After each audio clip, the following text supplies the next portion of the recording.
हमारे YouTube channel पे नए हैं तो लाइक से सब्सक्राइब करना ना भूलें।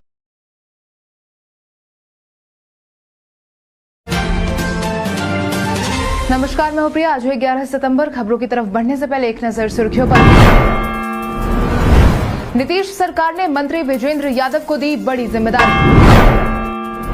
बिहार के किसानों के लिए शहर में ठहरने की होगी खास व्यवस्था।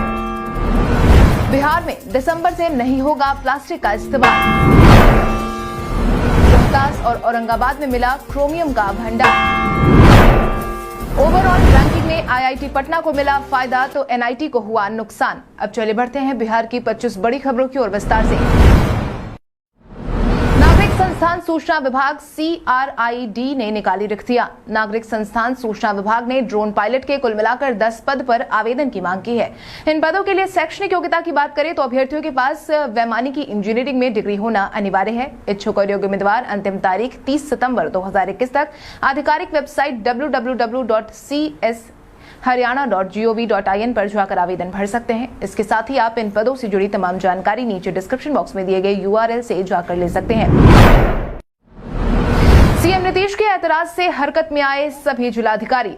सीएम नीतीश कुमार जनता की फरियाद सुनने के लिए लगातार जनता दरबार का आयोजन करवा रहे हैं। इस दौरान उनके सामने शिकायतों का अंबार लग गया है, जिसमें जमीन से जुड़े मामलों ने रेस में बढ़त हासिल की है। यही कारण है कि इन मामलों के निपटारे के लिए सीएम नीतीश ने अधिकारियों को तुरंत ही एक्शन लेने की बात कही थी, जिसके बाद 24 घंटे के अंदर ही राजस्व एवं भूमि सुधार विभाग के सभी डीएम को पत्र जारी कर नापी से संबंधित मामलों के निष्पादन की बात कही गई है।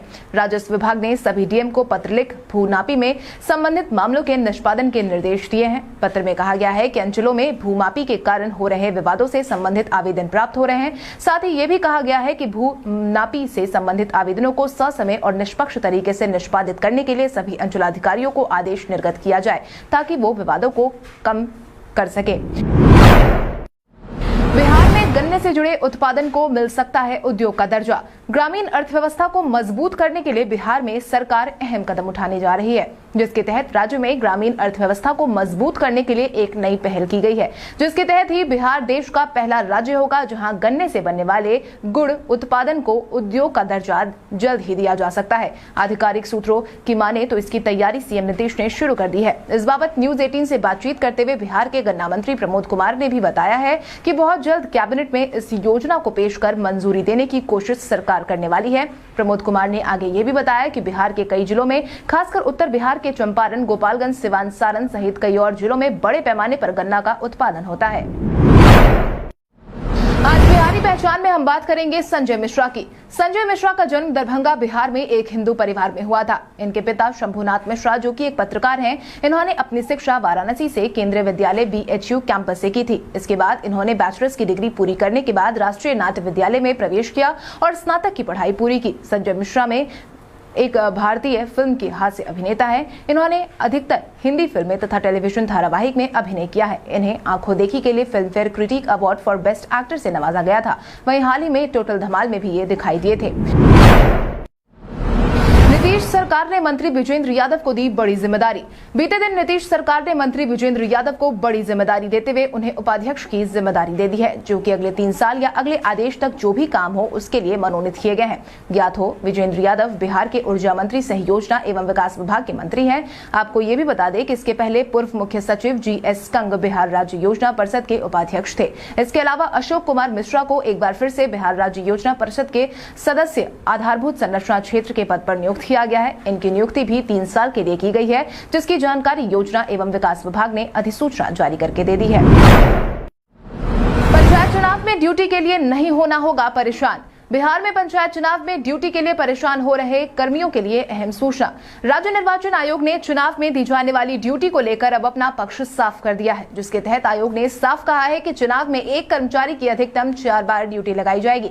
इससे पहले चुनाव में 3 बार ड्यूटी का नियम था, लेकिन इस बार नियमों में बदलाव करते हुए एक कर्मी को अधिकतम 4 बार ड्यूटी दी जाएगी। ड्यूटी करने में कोताही बरतने और ड्यूटी से गायब रहने की स्थिति में कानून सम्मत कार्रवाई भी की जाएगी। इतना ही नहीं, बर्खास्तगी तक की कार्रवाई भी की जा सकती है। ज्ञात हो, कर्मचारियों को परेशानी थी कि हर चरण में उनकी ड्यूटी लगा दी गई तो वो थक जाएंगे। बीमार और उम्रदराज कर्मचारी अधिक परेशान हैं, लेकिन अब सरकार ने इस बाबत स्थिति पूरी तरीके से साफ कर दी है। बिहार के 29 जिलों में अगले 48 घंटे में तापमान बढ़ने की संभावना। बिहार में मौसम विभाग ने गर्मी का अलर्ट जारी किया है। आने वाले 48 घंटे में तापमान बढ़ने की संभावना है। बारिश का कोई सिस्टम एक्टिव नहीं होने के कारण गर्मी का अलर्ट जारी किया गया है। शुक्रवार को बिहार में अधिकतम तापमान 32 से 35 डिग्री सेल्सियस रहा।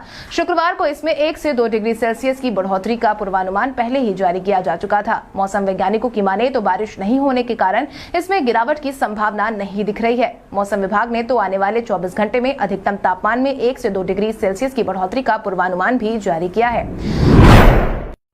बीएसई में बिहार बोर्ड इंटर में ग्रेस मार्क से पास छात्रों का जारी हुआ मार्कशीट।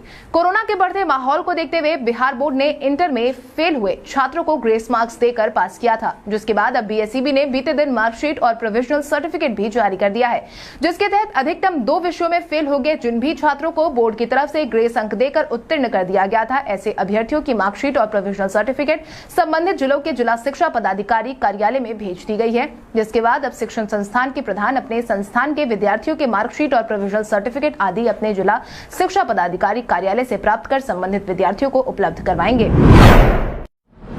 बिहार में किसानों के लिए शहर में ठहरने की होगी खास व्यवस्था। अब बिहार के किसानों के लिए शहर में ठहरने की खास व्यवस्था होने वाली है। बिहार के सभी प्रखंडों में किसान कृषि संबंधी काम भी अब ई किसान भवन में आसानी से करवा सकेंगे। इसको लेकर कृषि विभाग ने भी काम शुरू कर दिया है। कृषि विभाग की तरफ से मिली जानकारी के अनुसार राज्य के 534 में से 455 प्रखंडों में ई किसान भवन बनकर तैयार है। कृषि विभाग ने इसके संचालन की प्रक्रिया भी तय कर दी है। जल्द ही इसकी मदद से किसानों की सारी सुविधाएं मिलने लगेंगी। हालांकि अभी भी भवन बनने का काम लगभग 80 प्रखंडों में बाकी है, जिसके तहत अब प्रखंड के आलाधिकारियों के पास किसी योजना के अनुदान का आवेदन जमा करना हो या किसी विज्ञानी से खेती की सलाह लेनी हो, सारी सुविधाएं ई किसान भवन में उपलब्ध होंगी। ओवरऑल रैंकिंग में आईआईटी पटना को मिला फायदा तो एनआईटी को हुआ नुकसान।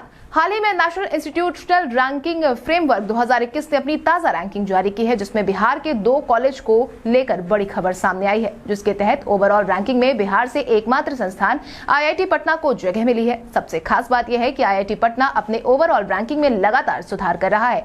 एनआईआरएफ 2021 के ओवरऑल कैटेगरी में आईआईटी पटना 47.67 स्कोर के साथ 51वें स्थान पर है। वहीं 2019 में ये काफी नीचे था, जो कि इस बार बेहतर है। पिछले 3 सालों में आईआईटी पटना से अपने ओवरऑल रैंकिंग में काफी सुधार किया है। वहीं दूसरी तरफ एनआईटी पटना ओवरऑल रैंकिंग से बाहर हो गई है। बिहार में गर्भवती महिलाओं की कोरोना जांच और टीकाकरण के लिए चलेगा विशेष अभियान। बिहार में गर्भवती महिलाओं की कोरोना जांच और टीकाकरण को लेकर जल्द ही एक विशेष अभियान की शुरुआत होने वाली है। इस बाबत 13 सितंबर को बिहार में खास तैयारी की जा रही है। इसको लेकर स्वास्थ्य विभाग ने अपनी सारी तैयारी पूरी कर ली और टीकाकरण को लेकर सभी जिलों के सिविल सर्जन और सरकारी मेडिकल कॉलेज अस्पताल के प्राचार्य और अधीक्षकों को निर्देश भी जारी कर दिया है। हालांकि पहले यह अभियान 9 सितंबर से शुरू किया जाना था, लेकिन तीज के त्योहार को ध्यान में रखते हुए इसे आगे बढ़ा दिया गया। स्वास्थ्य विभाग के कार्यपालक निदेशक संजय कुमार सिंह की माने तो भारत सरकार के निर्देश पर ही सभी जिलों में खास अभियान का आयोजन किया जा रहा है, जिसके तहत प्रधानमंत्री सुरक्षा मातृत्व अभियान के तहत इसे पूरा किया जाएगा। रोहतास और औरंगाबाद में मिला क्रोमियम का भंडार। रोहतास जिले को खनिज संपदा परिपूर्ण जिला कहा जाता है। वहीं अब इस जिले में भारतीय भूवैज्ञानिक सर्वेक्षण के सर्वे में जिले को बड़ी कामयाबी हाथ लगी है, जिसके तहत सर्वेक्षण को सर्वे से जिले के अंदर क्रोमियम और निकेल धातु के भंडार की जानकारी मिली है। विशेषज्ञों की माने तो जिले में क्रोमियम और निकेल जैसे धातु के नए ब्लॉक का मिलना बड़ी उपलब्धि है। इसके खनन को लेकर अब राज्य सरकार के साथ साथ केंद्र सरकार ने भी मंजूरी दे दी है। खनन कार्य शुरू होने के बाद बड़े पैमाने पर यहाँ के लोगों को रोजगार के साथ साथ सरकार को राजस्व का भी लाभ मिलेगा।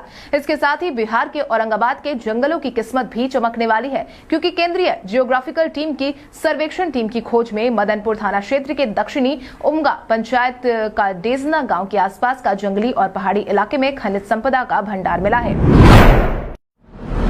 बिहार में स्वाइन फ्लू ने बढ़ाई टेंशन।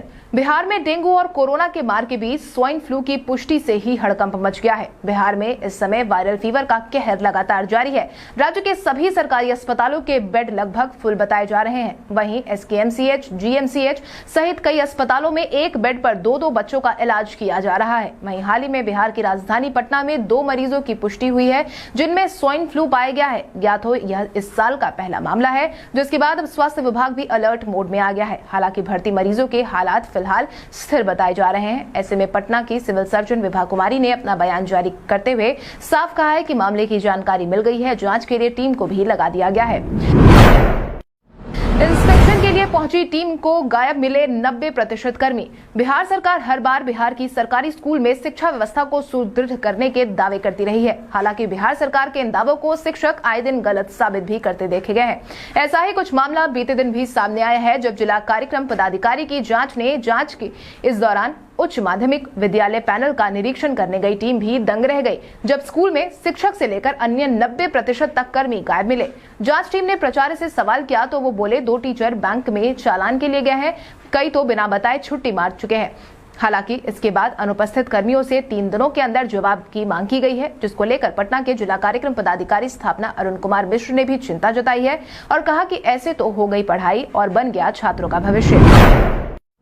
बिहार में दिसंबर से नहीं होगा प्लास्टिक का इस्तेमाल। प्लास्टिक के कारण प्रदूषित हो रही धरती को बचाने के लिए बिहार सरकार ने अहम पहल की है, जिसके तहत बिहार सरकार ने पहले ही दिसंबर महीने से बिहार में सिंगल यूज प्लास्टिक पर बैन लगाने की बात कही थी। वहीं इस बात को लेकर बीते दिन बिहार सरकार के पर्यावरण मंत्री नीरज सिंह बबलू ने मुहर लगा दी है, जिसके तहत अपने रोहतास दौरे पर उन्होंने सिंगल यूज प्लास्टिक बैन को लेकर साफ कहा है कि बिहार में सिंगल यूज प्लास्टिक को बैन कर दिया गया है, जो बिहार में दिसंबर महीने से लागू हो जाएगी। इसके साथ ही इस दौरान उन्होंने सभी लोगों से अधिक पेड़ पौधे लगाकर स्वच्छ वातावरण बनाकर प्रदूषण से निजात पाए जाने की बात भी कही है। पंचायत चुनाव को लेकर ऑब्जर्वर को दिया गया ट्रेनिंग। बिहार में पंचायत चुनाव को लेकर तैयारियां जोर शोर से चल रही है। इन सब के बीच जैसे जैसे चुनाव की तारीख नजदीक आ रही है, वैसे वैसे पंचायत चुनाव संबंधी तैयारियां भी तेज हो गई हैं। इसी कड़ी में अब ऑब्जर्वर को ट्रेनिंग देने का काम किया जा रहा है। आयोग की तरफ से मिली जानकारी के अनुसार मतदान केंद्रों पर मतदाताओं को किसी तरह की परेशानी न हो, इसको देखते हुए राज्य निर्वाचन आयोग ने चुनाव से संबंधित अधिकारियों को प्रशिक्षण देने की व्यवस्था की है। इस कड़ी में निर्वाचन आयोग के कार्यालय भवन में चुनाव को पारदर्शी ढंग से कराने के लिए ऑब्जर्वर को ट्रेनिंग दी जा रही है। या तो इस बार बिहार में पहली बार पंचायत चुनाव का आयोजन ईवीएम और बैलेट पेपर के इस्तेमाल से किया जा रहा है। ऐसे में बिहार में तैयारियां भी तेज है और यही कारण है कि प्रशिक्षण का काम भी किया जा रहा है। नगर निगम की हड़ताल का जल्द समाधान निकाले जाने की कही गई बात। बिहार में इन दिनों नगर निगम कर्मी हड़ताल पर है, जो कि सरकार से अपनी 12 सूत्री मांगों को पूरा करने की अपील कर रहे हैं। इन सबके बीच नगर निगम कर्मियों को लेकर सरकार की तरफ से पहली दफा कोई बयान आया है, जिसमें निगम कर्मियों की उम्मीद भी जगी है। दरअसल निगम कर्मियों की हड़ताल को लेकर बीते दिन जन सुनवाई कार्यक्रम में पहुंचे भवन निर्माण मंत्री अशोक चौधरी ने कहा कि सीएम नीतीश खुद इसकी मॉनिटरिंग कर रहे हैं, जल्द समस्या का समाधान मिलेगा। या तो पटना नगर निगम के सफाई कर्मी अनिश्चितकालीन हड़ताल पर चले गए हैं। हड़ताल के कारण शहर की हालत खराब हो चुकी है। जगह जगह कचरा फैला है। चौक चौराहों में कचरा नहीं उठने से गंदगियां फैलने लगी है, जिससे आम जनजीवन बहुत ज्यादा परेशान है। कोसी और सीमांचल वासियों को अगले महीने से मिलेगी निर्बाध बिजली। कोसी और सीमांचल वासियों के लिए अहम सूचना। ऊर्जा मंत्री विजेंद्र यादव के आदेशानुसार अब कोसी और सीमांचल वासियों को अगले महीने से ही निर्बाध 24 घंटे बिजली की सुविधा मिलने लगेगी। इस बाबत ऊर्जा मंत्री विजेंद्र यादव बीते दिन सीहोल पावर ग्रिड पहुंचे थे। इस दौरान उन्होंने सीहोल गांव के समीप बन रहे पावर ग्रिड निर्माण कार्य का निरीक्षण किया, जिसके बाद उन्होंने मीडिया से बातचीत के दौरान बताया कि 350 करोड़ राशि से 35 एकड़ जमीन में पावर ग्रिड निर्माण का काम हो रहा है, जो कि अंतिम चरण में है। अगर सब कुछ सही रहा तो अगले महीने की 15 तारीख से कोसी और सीमांचल वासियों को 24 घंटे बिजली मिलने लगेगी। लालू यादव से मिलने निकले तेज प्रताप। राजद सुप्रीमो लालू प्रसाद यादव इन दिनों दिल्ली में हैं। ऐसे में बिहार की राजनीति में तेज और तेजस्वी दोनों अलग अलग नजर आ रहे हैं। ऐसे में दोनों भाइयों के बीच उत्पन्न हुई दीवार को अब लालू ही खत्म कर सकते हैं और बातचीत का जरिया भी फिलहाल वही है। इस बीच बिहार राजद में जारी खींचतान के बीच ही तेज प्रताप यादव एक बार फिर से अपने पिता से मिलने दिल्ली रवाना हो गए। ज्ञात हो तेज प्रताप की यह पिछले 20 दिनों में दूसरी यात्रा है। हालांकि इस दौरान तेज प्रताप पटना एयरपोर्ट पर पत्रकारों के सवाल से बचते देखे गए, लेकिन जानकारों का यही कहना है कि इस मुलाकात के बाद तेज प्रताप और तेजस्वी के बीच बातचीत की कोई संभावना बन सकती है। लेकिन तेज प्रताप का यह दौरा क्यों और किस लिए है, इस बात की कोई जानकारी निकलकर फिलहाल सामने नहीं आई है। सीएम नीतीश के मंत्री जी ने चिराग को दी 2 टूक नसीहत। रामविलास पासवान की बरखी को लेकर चिराग बिहार से लेकर केंद्र सरकार के सभी बड़े चेहरों को आमंत्रित करने का काम कर रहे हैं। इसी कड़ी में चिराग ने सीएम से भी मिलने का समय मांगा था। हालांकि इस मुद्दे को लेकर सीएम की तरफ से कोई जवाब तो नहीं आया, लेकिन नीतीश सरकार के विज्ञान और प्रौद्योगिकी विभाग के मंत्री सुमित सिंह ने चिराग को 2 टूक नसीहत दी है, जिसके तहत उन्होंने साफ कहा कि चिराग पासवान के पास कोई काम नहीं है, न ही कोई विचारधारा है, तो ऐसे में सीएम नीतीश कुमार उनसे मिलकर भी क्या करेंगे। में आज की तारीख कई कारणों से दर्ज। सितंबर वर्ष 1906 को महात्मा गांधी ने दक्षिण अफ्रीका में सत्याग्रह आंदोलन आरंभ किया। भारत पाकिस्तान युद्ध के दौरान 1965 में भारतीय सेना ने बड़ी कामयाबी हासिल करते हुए दक्षिण पूर्वी लाहौर के निकट बुर्की शहर पर कब्जा कर लिया था। शिकागो में 1893 को विश्व धर्म सम्मेलन में स्वामी विवेकानंद ने कट्टरता, सहिष्णुता और सभी धर्मों में निहित सच्चाई पर ऐतिहासिक भाषण दिया। राष्ट्रमंडल संसदीय संघ में 1996 को पहली बार एक महिला अध्यक्ष निर्वाचित हुई। भारत के पूर्व प्रधान न्यायाधीश PN भागवती 2006 में संयुक्त राष्ट्र मानवाधिकार समिति में चौथी बार पुनर्निर्वाचित हुई। भारत के स्वतंत्रता संग्राम सेनानी, सामाजिक कार्यकर्ता और प्रसिद्ध गांधीवादी नेता विनोबा भावे का जन्म 1895 में आज ही के दिन हुआ। ब्रिटिशकालीन भारत के प्रमुख नेता और मुस्लिम लीग के अध्यक्ष मोहम्मद अली जिन्ना का निधन 1948 में आज ही के दिन हुआ था। कोरोना के चलते रद्द हुआ भारत बनाम इंग्लैंड का मैच। भारत और इंग्लैंड के बीच मैनचेस्टर के एमिरेट्स ओल्ड ट्रैफर्ड मैदान पर होने वाले 5 मैचों की टेस्ट सीरीज का आखिरी टेस्ट मैच वायरस के कारण रद्द कर दिया गया। यह फैसला दोनों देश के क्रिकेट बोर्ड की आपसी सहमति से लिया गया। बढ़ते कोरोना मामले को देखते हुए टीम इंडिया ने पहले दिन मैदान पर उतरने से इनकार कर दिया, जिसके बाद इस फैसले को मंजूरी दी गई। इससे पहले मैच को लेकर अपडेट जारी किया गया था कि शुक्रवार से शुरू होने वाले मैच तय समय पर शुरू नहीं हो पाएगा। इस सीरीज में भारत फिलहाल 2-1 से आगे है, लेकिन 5वें मैच के रद्द होने की सूरत में इस मैच को इंग्लैंड के खाते में जोड़ा जाएगा या फिर भविष्य में इस रद्द हुए मैच को फिर से आयोजित किया जाएगा, ये तो आने वाले समय में ही पता चलेगा। स्नैपचैट ने भारत में लॉन्च किया बर्थडे मिनी। स्नैपचैट ने भारत और अन्य देशों में एक नया बर्थडे मिनी फीचर पेश किया है ताकि यूजर अपने सभी दोस्तों के जन्मदिन पर आसानी से नजर रख सके। लेटेस्ट फीचर के साथ यूजर प्लेटफॉर्म पर अपने दोस्तों से पर्सनल ग्रीटिंग्स और जन्मदिन मैसेज भी रिसीव कर सकते हैं।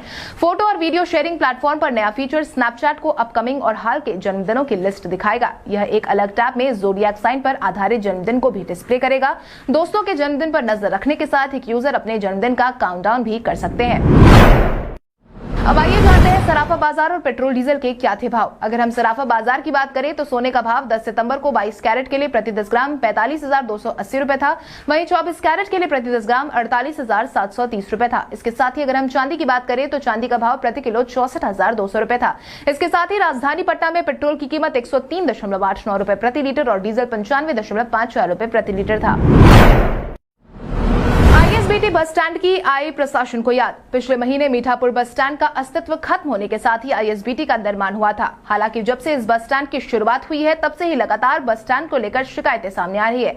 हालांकि लगभग 1 महीने पूरे होने के बाद अब प्रशासन को बस स्टैंड की याद एक बार फिर आ गई है, जिसके तहत ही बीते दिन जिलाधिकारी डॉक्टर चंद्रशेखर सिंह द्वारा ISBT के सफल एवं सुचारू संचालन हेतु पदाधिकारियों और ट्रांसपोर्ट यूनियन के प्रतिनिधियों के साथ बीते दिन बैठक की गई और जरूरी दिशा निर्देश दिया गया। जिसके बाद बैठक में यह निर्णय लिया गया कि महानगर चुंगी की वसूली दिन भर में सिर्फ एक बार ही की जाएगी। बस स्टैंड पर शौचालय की व्यवस्था होगी। वहीं CNG और इलेक्ट्रिक बस की कनेक्टिविटी शहर के विभिन्न भागों से करने का निर्देश भी दिया गया है। इसके साथ ही बस स्टॉप के लिए डॉर्मेट्री बनाने का भी निर्देश दिया गया है, जो कि 10 दिनों के अंदर पूरा करना होगा। कल हमारे द्वारा पूछे गए सवाल का जवाब आप में से बहुत सारे यूजर ने हमें कमेंट करके दिया था, उसके लिए आपका बहुत बहुत धन्यवाद। आप में से जिन यूजर का कमेंट हमें अच्छा लगा है उनके नाम है नुन्नू कुमार, अमरेश कुमार, खुशी यादव, उजाला चौधरी, गौतम कुमार, अभिमन्यु यादव, सुमित कुमार पांडे, शबनम कुमारी, ओमकार सिंह, सतीश कुमार, नवीन कुमार, पिंकी कुमारी, नेहा कुमारी, RK शर्मा, पूजा कुमारी, रविंद्र पासवान, आनंद रॉय। इसके अलावा हमारी टीम को और भी लोगों के जवाब अच्छे लगे हैं, मगर समय के अभाव के कारण हम उनका नाम नहीं ले पाए। लेकिन आप हमारे सवालों का जवाब देते रहे, हम कल आपका नाम लेने की पूरी कोशिश करेंगे। तो चलिए बढ़ते हैं आज के सवाल की ओर। आज का सवाल कुछ इस प्रकार है। आपके अनुसार भारत बनाम इंग्लैंड के बीच खेले जाने वाले 5वें टेस्ट मैच के रद्द होने के बाद विजेता की घोषणा कर देनी चाहिए या मैच का आयोजन बाद में करवाया जाना चाहिए? अपने जवाब हमें कमेंट करके जरूर बताएं। इसके साथ ही आज के लिए बस इतना ही। बिहार की बड़ी खबरों से अपडेटेड रहने के लिए हमारे YouTube चैनल को सब्सक्राइब करें और बेल आइकॉन दबाना ना भूलें। धन्यवाद।